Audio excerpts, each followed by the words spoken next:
Determinación del caudal máximo por el método racional. Este es uno de los métodos más básicos que tenemos en hidrología para determinar este caudal máximo, donde el método racional nos dice que el caudal máximo es igual a C por I por A, donde C es el coeficiente de escorrentía, I es la intensidad, A es el área de la cuenca. Este área de la cuenca lo podemos trabajar con sistemas de información geográfica, por ejemplo el ArcGIS. El valor de la intensidad lo podemos trabajar de nuestras curvas IDF para ciertos periodos de retorno. Entonces yo entro a estas curvas IDF con una duración igual al tiempo de concentración y puedo salir con este valorcito de intensidad máxima. Entonces yo hago llover sobre mi cuenca y podría trabajar este caudal. Pero este coeficiente de escorrentía, bueno, en realidad se va a resumir en trabajar una tablita donde vamos a trabajar diferentes coeficientes de escorrentía para mi cuenca y tomar finalmente un coeficiente ponderado para toda mi cuenca. A ver, hablemos un poquito más acerca de este coeficiente de escorrentía. Imaginemos que hacemos llover una cierta lluvia sobre mi cuenca y esta cuenca, imaginemos que está muy desarrollada, porque miren que tenemos acá una cancha de soccer, ahora tenemos casas, edificios, calles asfaltadas, donde obviamente podemos decir que esta región, esta zona, pues va a tener o va a representar una zona impermeable. Ahora tenemos esta zona verde, por ejemplo acá también, esta otra zona va a tener otro coeficiente de escorrentía y obviamente esta zona va a ser un poquito más permeable. Acá también podríamos tener otros tipos de suelo que van a tener otro tipo de valorcito de coeficiente de escorrentía. A ver, analicemos un poquito esta partecita de acá para hablar sobre este coeficiente de escorrentía, donde por ejemplo en esta cuenca o en esta partecita de acá igual hacemos un cortecito transversal. Ahí tenemos este tipo de suelo, una zona verde como comentaba. Hacemos llover una lluvia, una lluvia total ahí, y de esta lluvia total pues sabemos que cierta lluvia va a escurrir, va a ser una lluvia neta, una lluvia efectiva que va a ser aporte a nuestro cursito acá para nuestro cauce, para nuestro caudal. Pero va a haber cierta parte de la lluvia que se va a perder, que van a ser pérdidas por infiltración, se van a infiltrar, o cierta lluvia se va a evaporar o también va a transpirar, va a haber una evaporación. Entonces, este coeficiente de escorrentía que podemos ver acá no es nada más que la relación de la precipitación efectiva o neta con la precipitación total. Es decir, si nosotros tuviéramos un coeficiente de escorrentía igual a 1, si nos damos cuenta, o en porcentaje el 100%, esta precipitación total lo llevamos a multiplicar y resultaría que la precipitación efectiva es igual a la precipitación total. Esto nos estaría indicando que de esta lluvia total, pues la total habría generado escorrentía y habría sido aporte para nuestro caudal y nada se habría infiltrado, ¿no? Si nos damos cuenta.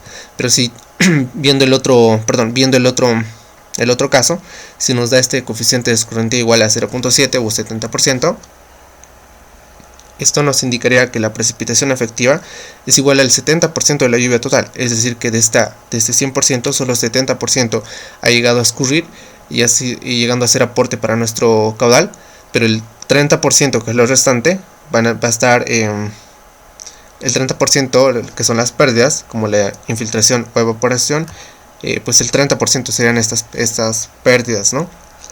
Entonces eso acerca de este coeficiente de escorrentía. Obviamente entonces podemos ver que coeficientes de escorrentía, por ejemplo en esta zona vamos a tener coeficientes de escorrentía altas, y en estos parques donde generalmente es una zona un poquito más permeable vamos a tener coeficientes más bajos. Bueno, entonces no parece complicado ahora trabajar esto del caudal máximo con el método racional, con esta expresión. Pero bueno, ¿de dónde habrá surgido esta expresión? Tal vez está la pregunta. Pues recordemos que el caudal máximo, el caudal es igual a área por velocidad en unidades de metros cúbicos segundo, pero también el caudal es igual a volumen sobre tiempo, asumiendo un caudal constante, igual en estas unidades. Entonces, con esta idea vamos a trabajar esta expresión, donde podríamos decir que este volumen es igual al área por la precipitación efectiva, donde aquí tenemos el área, por ejemplo, y aquí está esta alturita la precipitación efectiva, entonces evidentemente eso es un volumen, dividido el tiempo. Entonces de la relación de coeficiente de escorrentía podemos despejar la precipitación efectiva siendo el coeficiente de escorrentía por la precipitación total. Eso reemplazamos acá y tendríamos que el coeficiente de escorrentía por la precipitación total por el área dividido el tiempo. Sabemos que la intensidad no es nada más que la lámina de precipitación por unidad de tiempo. Eso podemos reemplazar acá y tendríamos en todo caso el método racional, la expresión del método racional, que es caudal, coeficiente de escorrentía, intensidad por área.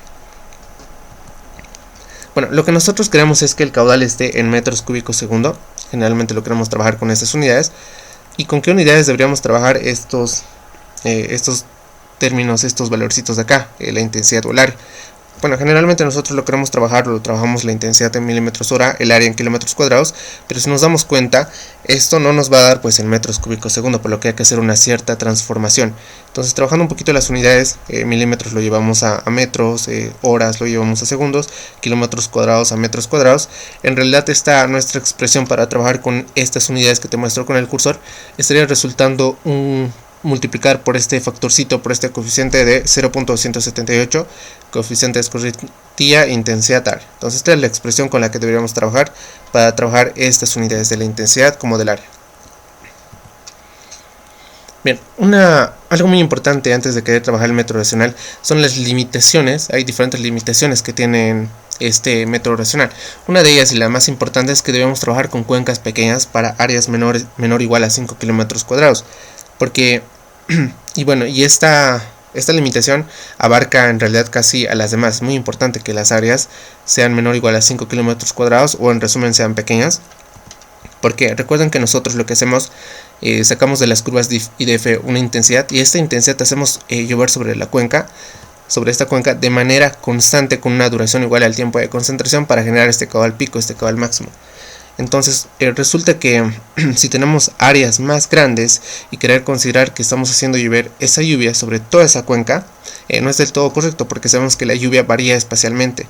Entonces en todo caso lo que podríamos hacer es subdivisiones, es decir, trabajarlo por subcuencas o si no también trabajar con los métodos como por ejemplo los hidrogramas unitarios, porque en una cuenca muy grande trabajar que la lluvia va a caer sobre toda esa cuenca de manera constante, pues no sería del todo correcto porque podríamos generar una sobreestimación del caudal. Entonces es muy importante considerar esto. Bueno, con el método racional nosotros no llegamos a generar este tipo de hidrogramas, ver la evolución, el comportamiento del caudal en función al tiempo, pero lo que nosotros hacemos es lo mismo, hacer llover de manera constante sobre toda la cuenca con una duración igual al tiempo de concentración, pero nosotros con el método racional directamente generamos este caudal máximo, este caudal pico, y para ver esta evolución, el comportamiento del caudal en función al tiempo podemos trabajar con los hidrogramas unitarios, por ejemplo. Entonces este caudal máximo lo podemos determinar ya como habíamos visto con el método racional, de esta manera muy sencillita. Bien, entonces con ese caudal máximo con este caudal máximo podemos hacer diseño de alcantarillas. Por ejemplo, como habíamos comentado, hacer llover esta lluvia sobre esta cuenca, siendo esta cuenca una cuenca menor o igual a 5 kilómetros cuadrados, y en este punto de salida tenemos ahí una carretera. Entonces nosotros aplicamos este método racional y podemos hacer en este punto de salida determinar este caudal máximo y poder hacer el dimensionamiento de esta alcantarilla para esta carretera, por ejemplo. Bueno, hay bastante literatura acerca de este método racional, donde por ejemplo esta presentación lo tengo trabajado de un manual de carreteras, donde nos dice ahí la misma expresión, nos presenta la misma expresión del método racional para trabajar con estas unidades, siendo que este manual comenta algo muy interesante, que nos recomienda que es muy trabajado esto para áreas menor o igual a 10 kilómetros cuadrados. Esto me parece muy importante. Acá está lo que te comentaba. Estos son los valorcitos de coeficiente de escorrentía, donde, como habíamos comentado, para una zona comercial generalmente es una zona muy impermeable. Miren que tenemos coeficientes de escorrentía altos, 0.70, 0.95, próximos a 1. Y para zonas con edificios también, ¿no? Coeficientes de escorrentía que son números altos. Para parques, sin embargo, como habíamos comentado, son zonas muy impermeables generalmente, zonas muy permeables, perdón, donde tenemos coeficientes de escorrentía generalmente bajos. Entonces acá nos presentan coeficientes mínimos y máximos, y acá pues depende del criterio del ingeniero. El ingeniero tomará una decisión en tomar mínimo o máximo en función al tipo de suelo que vaya a ver en su proyecto, o tal vez tome la decisión de tomar un promedio, o bueno, eso ya es el criterio, ¿no?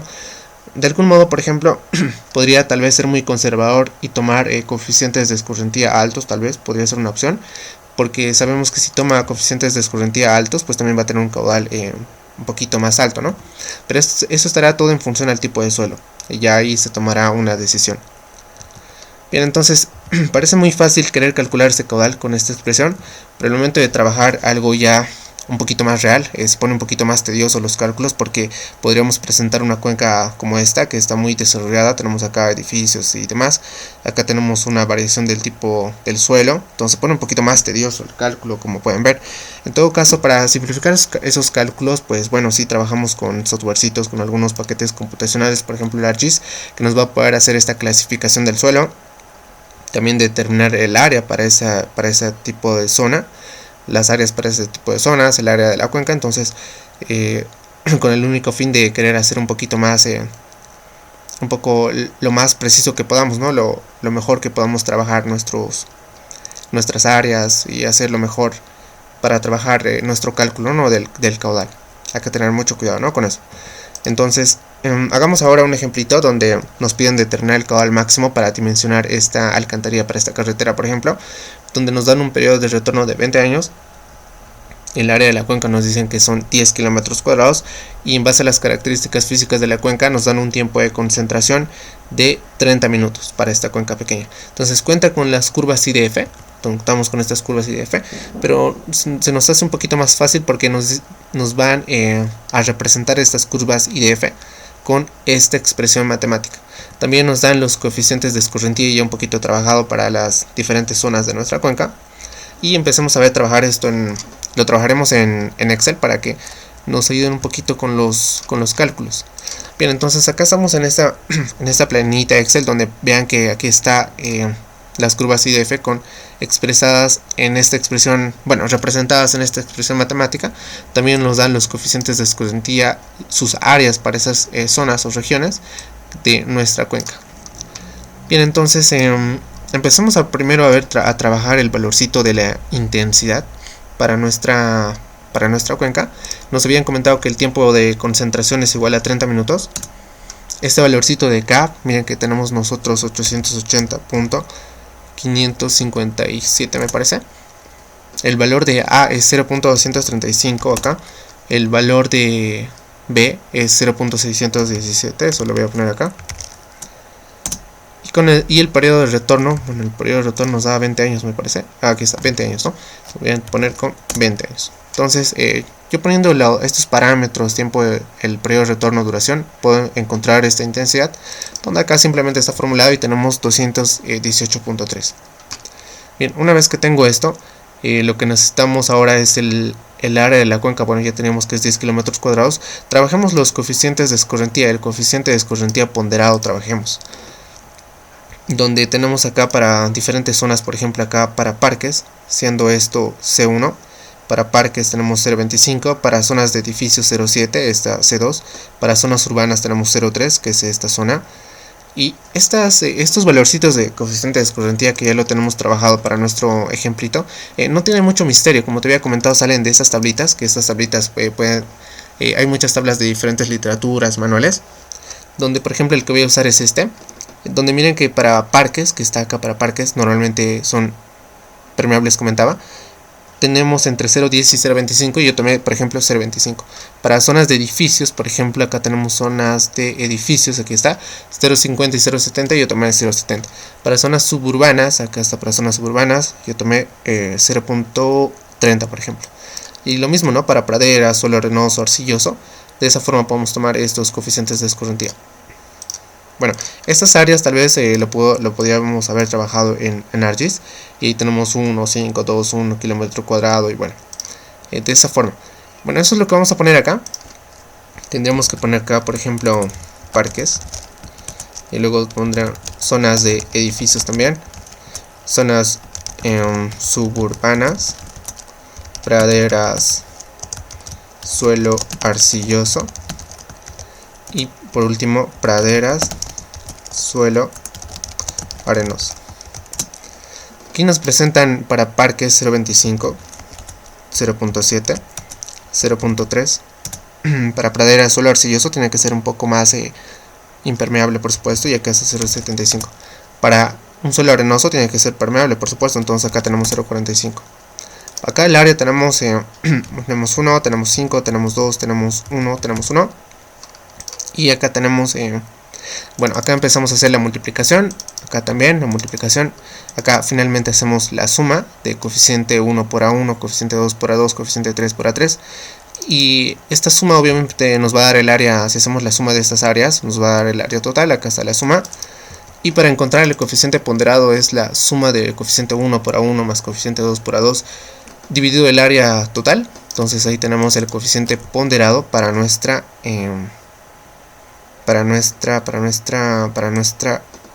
cuenca, ¿no? Entonces acá hay un ligero detalle, aquí está. No sé por qué este coeficiente tiene que darnos menor a 1. Aquí lo puse 25, es por eso. Y ahora sí, ahora sí está bien, ¿no? Ese es el coeficiente ponderado, que tiene que ser menor a 1, por supuesto, para toda nuestra cuenca. Bueno, el área de la cuenca, el total habíamos comentado, bueno, sería esto. El coeficiente de escorrentía tendremos que trabajar con este ponderado. El valorcito de la intensidad, bueno, me parece que ya está programado, pero bueno, sería este. Y simplemente trabajamos con nuestra expresión del método racional. 0,278, coeficiente ponderado, intensidad área, y esta sería nuestro caudal máximo para nuestra cuenca. Algo que me parece muy importante es que sí estamos infringiendo de algún modo esa limitación que trabajamos para áreas menores igual a 5 kilómetros cuadrados, pero trabajar para 10 kilómetros cuadrados como nos recomendaba este manual de carreteras, entonces ya nos parece aceptable. Es más, generalmente suele pasar que lo suelen trabajar para áreas un poquito más grandes, pero hay que tener cuidado con esa limitación. Nuestro tiempo de concentración es igual a 30 minutos, entonces hacer llover eso sobre nuestra cuenca me parece aceptable, pero hay que tener cuidado con esa limitación. Bueno, este es el caudal máximo que trabajamos con el método racional, y eso mismo me parece que lo tendríamos que tener trabajado justamente acá. Aquí está. Entonces vamos a volver a presentar. Con este caudal máximo entonces vamos a poder hacer el diseño de esa alcantarilla para esa carretera. Este caudal máximo también podremos trabajar para dimensionar, por ejemplo, a qué altura debe estar ese puente. No solamente nos va a definir cuál va a ser esa altura máxima, a qué altura va a ser ese puente, sino también podemos definir la luz de ese puente, cuál va a ser esa longitud del puente, o diseño de un alcantarillado pluvial, por ejemplo. Bueno, entonces hasta aquí esto del caudal máximo. Ya posteriormente estaremos trabajando los hidrogramas unitarios.